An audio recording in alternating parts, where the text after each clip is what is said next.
Hello viewers, আসসালামু আলাইকুম। বিদ্যালয় ওয়েব পেজ ডিজাইন ধারাবাহিক টিউটোরিয়াল পর্বের আজকে 21 পার্ট। এই পার্টে আমি দেখাবো কিভাবে আপনারা বিদ্যালয় ওয়েব পেজে শিক্ষক তথ্য যুক্ত করবেন। তো দেখুন, আমি এখানে শিক্ষক তথ্য আমার ওয়েবসাইটে আমি যুক্ত করেছি। এই যে এটা আমার হোম পেজের যে শিক্ষক বিষয়ক ট্যাব আছে, এখান থেকে শিক্ষক তথ্য, এই যে শিক্ষক তথ্য লেখাতে ক্লিক করলেই বিদ্যালয়ের শিক্ষকদের সব তথ্যগুলো চলে আসবে এবং এই বিস্তারিত লেখাতে ক্লিক করলে আবার এই শিক্ষক পরিচিতি বিস্তারিত আকারে দেখাবে। তো এই কাজটি করার জন্য আমরা আমাদের যে বিদ্যালয়ের টেমপ্লেট আছে, ওয়েব পেজ টেমপ্লেট মূল ফোল্ডার, সেটাতে যাব। আচ্ছা, এখানে আমি ইন্ডেক্সে ক্লিক করে আমার ওয়েব পেজটি আমি ওপেন করলাম। তো এখানে দেখুন আমার এই যে শিক্ষক বিষয়ক শিক্ষক তথ্য, এখানে আমার কোনো পাতা যুক্ত করা নেই। তো এখানে আমার যেহেতু কোনো পাতা যুক্ত করা নেই, তো আমাকে এখানে পাতা এখন যুক্ত করতে হবে। তো যুক্ত করার জন্য আমার এখানে এই যে নাম্বার নামে যে ফোল্ডারটি আছে, সেই নাম্বার ফোল্ডারে আমি যাব। এরপর নাম্বার ফোল্ডারের ভিতরে আমাকে টিচার্স নামে একটা ফোল্ডার খুলতে হবে। দেখুন, এটা যেহেতু নাম হচ্ছে নাম্বার, তো নাম্বারের ভিতরে এই শিক্ষক, যেহেতু শিক্ষক বিষয়ক মানে টিচার্স নামে একটা ফোল্ডার থাকবে। তো আপনাদের যদি টিচার্স নামে ফোল্ডার না থাকে, তাহলে আপনারা নাম্বারের ভিতরে একটা টিচার্স নামে ফোল্ডার তৈরি করবেন। আচ্ছা, আমার এখানে তৈরি করাই আছে, আমি টিচার্স নামে ফোল্ডারটি ওপেন করলাম। আচ্ছা, এই টিচার্স নামে ফোল্ডার ওপেন করার পরে এইখানে আপনাদের আরেকটা ফোল্ডার নিতে হবে, সেটা হচ্ছে ইমেজ বা ফটো নামে। আমি ইমেজ নামে নিচ্ছি। ইমেজ, আপনারা ইমেজ নাম দিতে পারেন বা ফটো নামও দিতে পারেন। যাই হোক, ইমেজ আমি দিলাম। তো ইমেজ ফোল্ডারটা নিলাম আমি। এই ইমেজ ফোল্ডারের ভিতরে আমার শিক্ষকের ছবিগুলো এখানে থাকবে। তো এটাকে মিনিমাইজ করে নেই। আচ্ছা, মিনিমাইজ করার পর এই দেখুন আমার এখানে দুইটা ছবি আমি আগে রাখছি, এই ছবিগুলো আমি কপি করে নিলাম। কপি করে নিয়ে আমার এই ইমেজ ফোল্ডারে আমি পেস্ট করে দেব। তো আমার ইমেজ ফোল্ডারে ছবিগুলো চলে আসলো। তো এখন আমার যে পেজটা তৈরি করব আমি, এই যে পেজটা যে আমি তৈরি করব, এই পেজটা, তো এই পেজটা আমাকে HTML ফরম্যাটে তৈরি করতে হবে এবং এই পেজটা আমাকে এই ইমেজ ফোল্ডারের পাশে টিচার্স নামক ফোল্ডারে আমাকে সেভ করতে হবে। তো ফাইলটা তৈরি করার জন্য আমার যে কাজ, সেটা হচ্ছে আমাকে এই কম্পোজার সফটওয়্যারটা ওপেন করা লাগবে। আচ্ছা, কম্পোজার সফটওয়্যারটা ওপেন করার পর এটা আমি যে ডিফল্ট পেজ আছে, সেই পেজটার সাইজটা একটু কমিয়ে নেব, 810-15 এরকম রাখবো। এটাকে ধরে আমি টেনে আনবো।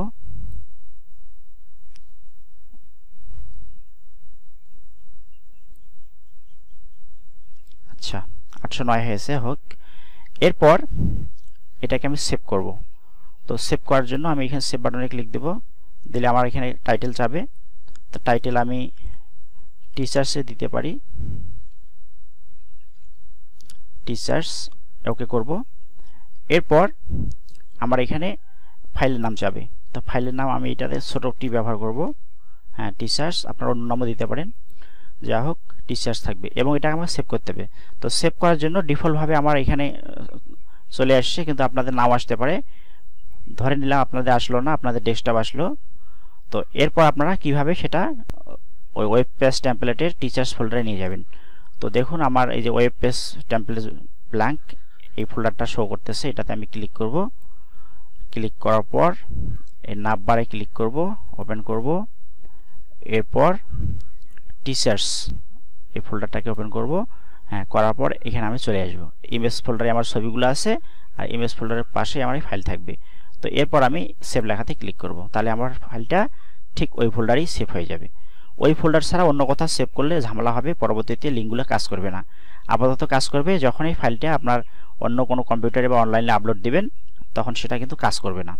এই জন্য ফাইলটা ঠিক একইভাবে আমাদের, আমি যেভাবে দেখাচ্ছি ঠিক সেভাবে ওই ফোল্ডারের ছবি ফোল্ডারের পাশে আপনারা ফাইলটা নেবেন। আচ্ছা, আমার ফাইল তৈরি হয়ে গেল মোটামুটি। এখন আমার ফাইলের ভিতরে যে লেখাগুলো, সেগুলো আমি লিখব। তো এই জন্য আমি এখান থেকে ইউনিকোড করে নেব। ইউনিকোড করে নেওয়ার পর এখানে আমাকে লিখে দিতে হবে বিদ্যালয়ের শিক্ষক পরিচিতি।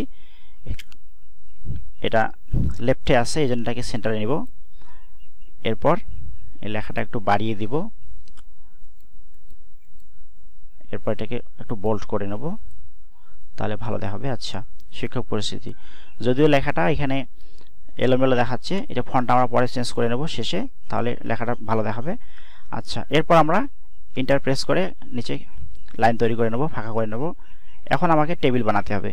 তো টেবিল বানানোর জন্য দেখুন এখানে কয়টা আছে, এখানে 7টা কলাম আছে, আর এদিকে সারি তো আপনাদের শিক্ষক সংখ্যা হিসেবে সারির সংখ্যা হবে। তো আপাতত আমি টেবিল নেব, এই জন্য আমাদের উপরে দেখুন টেবিল যে আইকন আছে, টেবিল আইকন, টেবিল মেনু, এখান থেকে আমরা ক্লিক দেব, দিলে আমাদের টেবিল মেনুটা ওপেন হয়ে যাবে। এখানে দেখুন ডিফল্টভাবে 6টা কলাম হবে, কিন্তু আমাদের কলাম দরকার 7টা।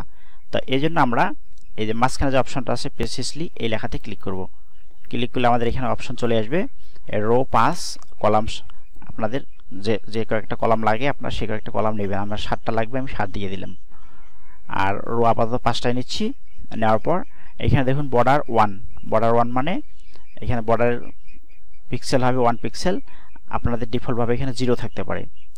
তো 0 যদি থাকে তাহলে আপনারা এই বর্ডার লেখাটাকে এই 0টা মুছে দিয়ে 1 করে দেবেন।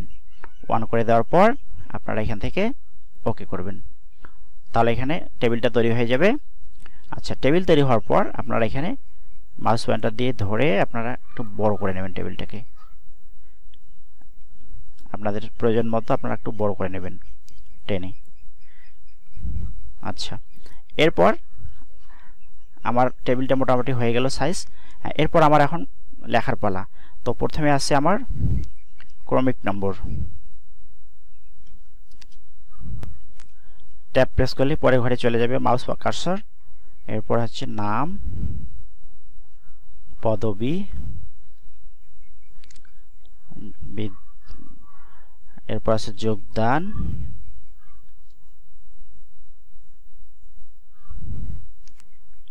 এটাতে হবে প্রথম যোগদান, তারপরে এ বিদ্যালয়ে যোগদান,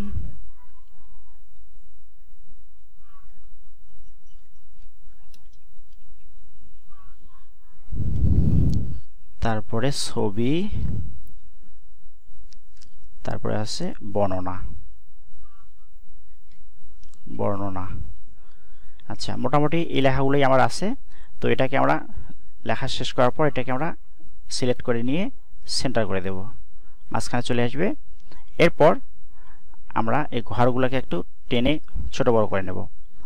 তো ক্রমিক নম্বরের এত বড় ঘর আমার দরকার নাই, এই জন্য এটাকে আমরা উপরে দেখুন এই মাউস পয়েন্টার ধরে যখন দ্বিমুখী তীর হবে তখন এটা টেনে ছোট করে নেবেন, এভাবে ছোট করে নেবেন। নামের ঘরটা আর একটু বড় লাগবে। আচ্ছা, পদবী নামটা একটু বাড়িয়ে দেই, প্রথম যোগদান। আচ্ছা, এই বিদ্যালয়ে যোগদান, এই লেখাটা অনেক বড় হয়ে গেছে ঘরটা, এটা একটু ছোট করে নেই। আচ্ছা, বর্ণনার ঘরটা আর একটু বড় করে দেওয়া যায়, ব্যাস এরকম হলেই চলবে।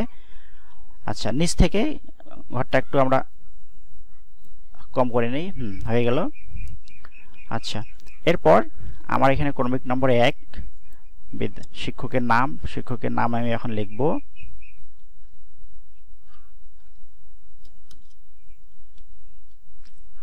পদবী প্রধান শিক্ষক,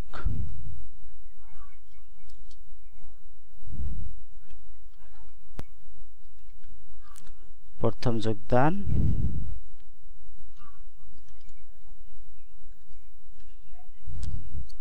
এই বিদ্যালয়ে যোগদান,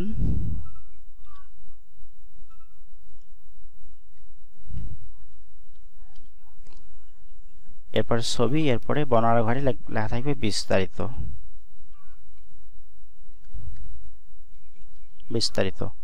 ব্যাস হয়ে গেল। এখন আমার এই ছবির বক্সে আমাকে ছবি আনতে হবে। তো ছবি আনার জন্য আপনার ছবির বক্সে আপনি ক্লিক দিবেন, মাউস পয়েন্টার রাখবেন, রাখার পর আপনারা এখানে উপরে দেখুন ইমেজ নামে যে অপশনটা আছে, ইমেজে ক্লিক করবেন। করার পর এখানে যে অপশন আসবে সেখান থেকে আপনারা এই যে ফোল্ডার চিহ্ন আছে আইকন, এই ফোল্ডার আইকনে ক্লিক করবেন। ফোল্ডার আইকনে ক্লিক করলে আপনার সরাসরি এখানে নাম আসতে পারে।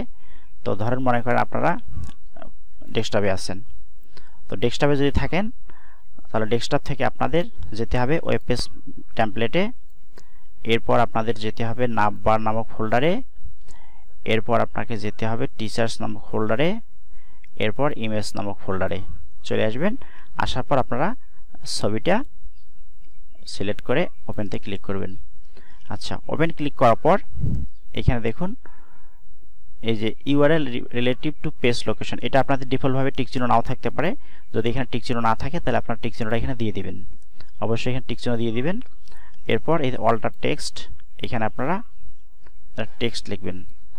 টেক্সট বলতে আপনারা ইমেজ লিখতে পারেন বা স্যারের নামও লিখতে পারেন, তাতে স্যারের নাম লেখাটাই ভালো, আমি নাম লিখে দিলাম। আচ্ছা, এরপর লোকেশনের কাজ শেষ। এরপর আপনার ডাইমেনশন অপশানে ক্লিক করবেন। এই ডাইমেনশন অপশানে ক্লিক করার পর আপনারা এখানে কাস্টমে নির্বাচন করবেন, এখান থেকে টিক চিহ্নটাকে তুলে দিবেন। দেওয়ার পর এখান থেকে আপনারা ইমেজের সাইজটা নির্বাচন করবেন। সাইজ মনে করেন আমি 110 দিলাম, হাইট এবং ওয়াইড দুটোই 110, তাহলে ছবিটা স্কোয়ার হবে, দিয়ে দিলাম। আচ্ছা, এরপর এই অ্যাপিয়ারেন্স লেখাতে ক্লিক করবেন। অ্যাপিয়ারেন্স লেখাতে ক্লিক করার পর এখান থেকে অ্যালাইন টেক্সট টু ইমেজ, এটাতে ইমেজটাকে অ্যালাইন করবো আমরা সেন্টার, মানে মাঝখানে থাকবে, বক্সের মাঝখানে। আর এই বর্ডারে আমরা এখানে 3 দেব, অর্থাৎ ছবিটার চারপাশে একটা বর্ডার থাকবে, সে বর্ডারের মাপ হবে 3 পিক্সেল। আপনারা 5ও দিতে পারেন, 5 দিলে আরও বেশি মোটা হয়ে যাবে। আচ্ছা, লিঙ্কে কোনো কাজ নেই আমাদের। তো এরপর আমরা এখানে ওকেতে ক্লিক করব। ওকেতে ক্লিক করলে আমাদের এখানে ছবিটা চলে আসবে। এরপর দেখুন ছবিটার ডান পাশে আমাদের একটু গ্যাপ আছে, নিচে একটু গ্যাপ আছে। তো এই গ্যাপটা পূরণ করার জন্য আমরা এখান থেকে এই ঘরটাকে একটু ছোট করে নেব, তাহলে গ্যাপটা পূরণ হয়ে যাবে। আর নিচ থেকে ঠিক একইভাবে আমরা এই বাম পাশে ধরে ঠিক একইভাবে আমরা একটু ছোট করে নেব, তাহলে আমাদের ঘরের সাথে ছবিটা মানানসই হবে। সেভ করব।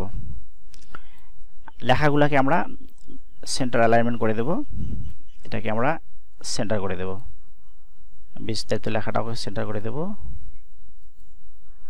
আচ্ছা, বিস্তারিত লেখাটা একটা ইন্টারসেপ একটু নিচে নিতে পারি।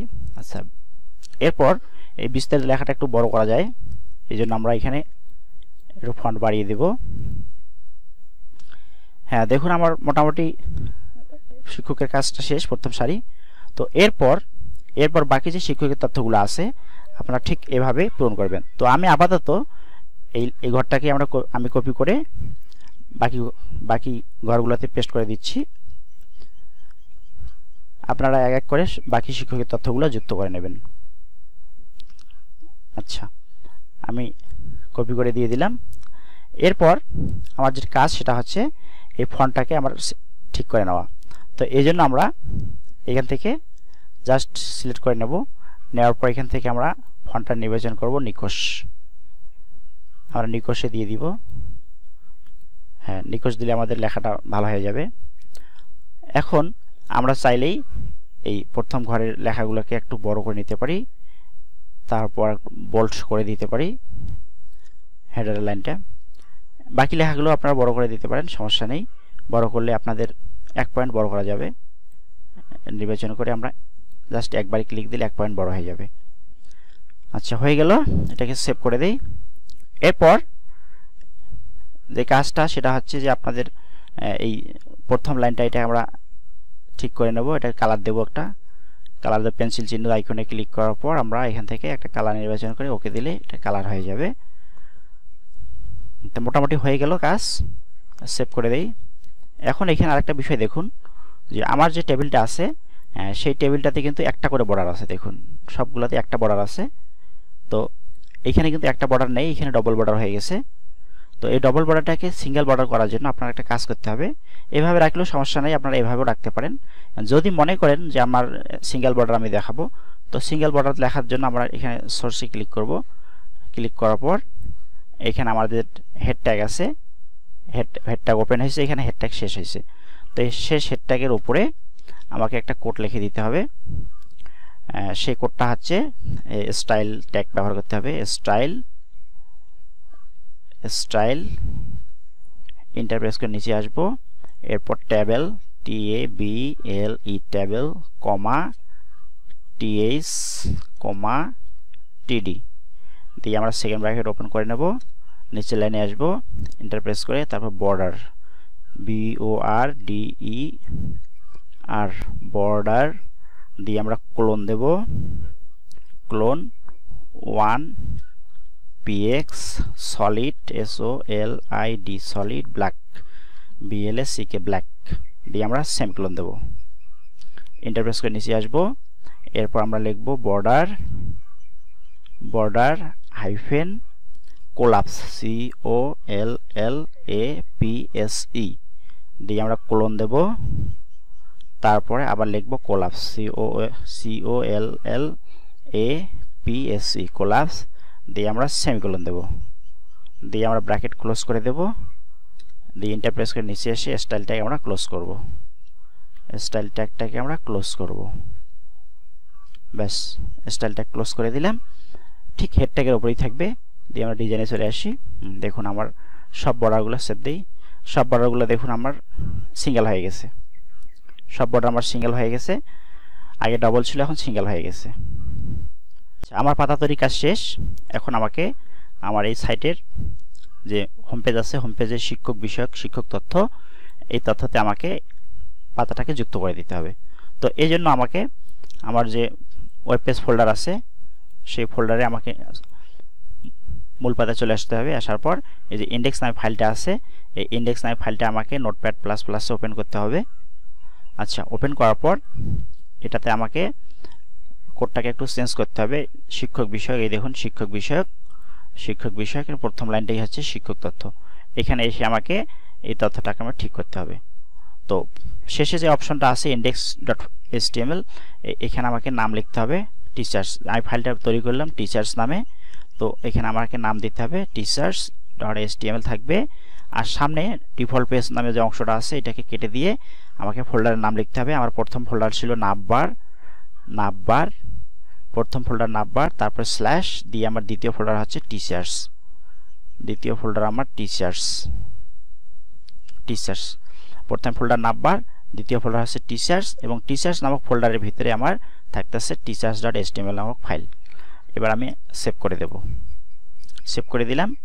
আচ্ছা, আমার এখন মূল সাইটে আমি চলে আসি, পেজটাকে আমি একটু রিলোড দেই, দেওয়ার পর শিক্ষক বিষয়ক শিক্ষক তথ্য, হ্যাঁ দেখুন চলে আসছে। এই যে বিদ্যালয়ের শিক্ষক পরিচিতি পাতাটা আমার এখানে চলে আসছে। তো এরপর যে অপশন সেটা হচ্ছে এই যে বিস্তারিত। তো বিস্তারিত লেখাটা আমার এখনও লিঙ্ক যুক্ত করা হয়নি। তো ভিডিওটি যেহেতু অনেক বড় হয়ে যাচ্ছে, কাজে আজকে আমি আর এটা দেখাচ্ছি না। দ্বিতীয় পার্টে, এর পরের পার্টে আমি দেখাবো যে কিভাবে আমরা এই বিস্তারিত লিঙ্কটাকে অ্যাক্টিভ করব, এবং এই বিস্তারিত লেখাতে ক্লিক করলেই ঠিক আমার যে সাইট আছে এই যে বিস্তারিত লেখাতে ক্লিক করলেই পাতা চলে আসবে, এবং ব্যাক লেখাতে ক্লিক করলে আবার আগের পাতায় ফিরে আসবে। তো এই কাজগুলো আমি এর পরে ভিডিওতে দেখাবো। আজকে এই পর্যন্তই। এতক্ষণ যারা ভিডিওটি দেখলেন সবাই ভালো থাকবেন, সুস্থ থাকবেন। সবাইকে ধন্যবাদ জানিয়ে আজকের ভিডিও এখানেই শেষ করছি। আল্লাহ হাফেজ।